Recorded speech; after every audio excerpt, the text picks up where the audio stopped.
My husband betrayed me, demanding I leave our home. Shattered but resilient, I uncovered his lies, protected my future, and fought back smartly, reclaiming my life and finding strength to thrive on my own terms.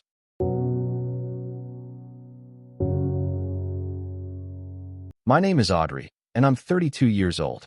I've been married to Lucas for 7 years, and until recently, I thought we had a decent life together. Not perfect, but solid enough.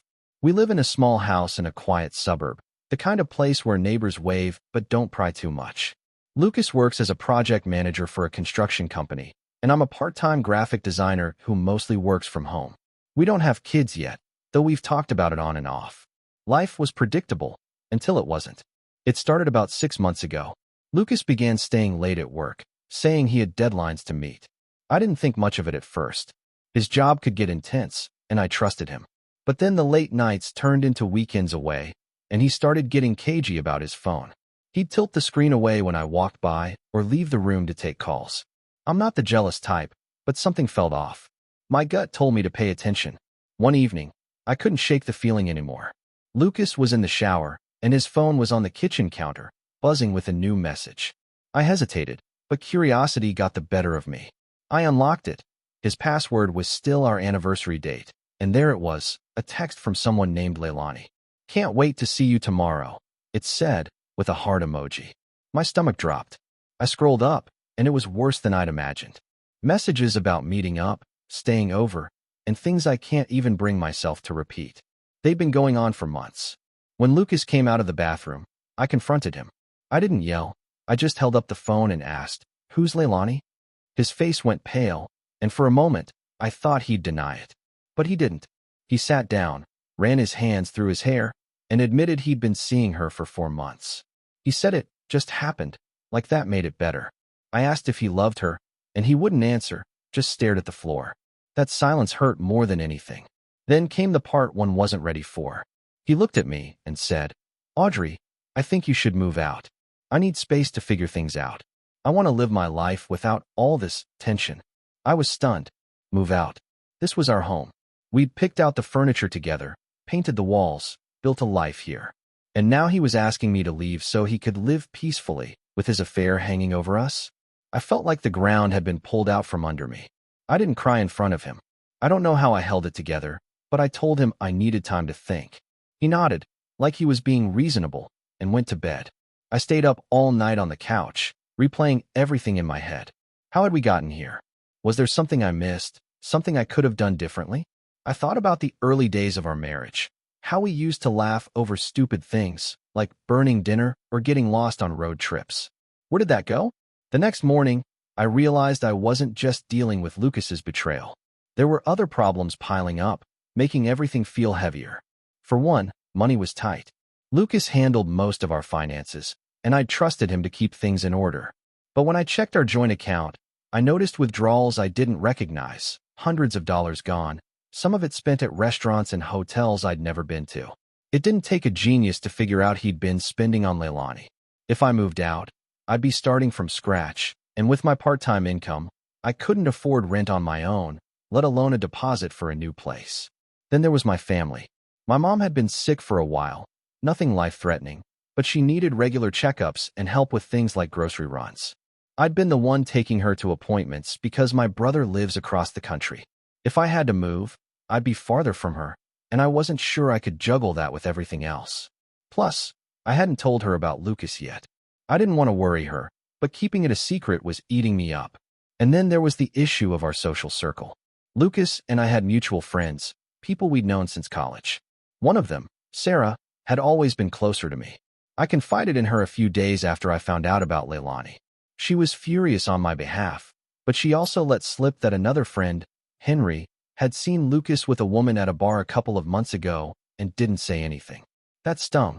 I felt betrayed not just by Lucas, but by people I thought had my back. It made me wonder who else knew and stayed quiet. I knew I couldn't just sit there and let Lucas dictate what happened next. He was the one who'd messed up, so why should I be the one to leave? But fighting for the house meant fighting for more than just a place to live. It was about standing up for myself. I started thinking about what I could do to protect my future, even if it meant playing smart instead of reacting out of anger. First, I needed to know more about Leilani. I wasn't going to stalk her or anything crazy, but I wanted to understand who she was and what Lucas was risking our marriage for. Sarah helped me dig a little. She'd heard through a coworker that Leilani worked at a marketing firm downtown, the same one Lucas's company had partnered with for a project last year. That's probably how they met.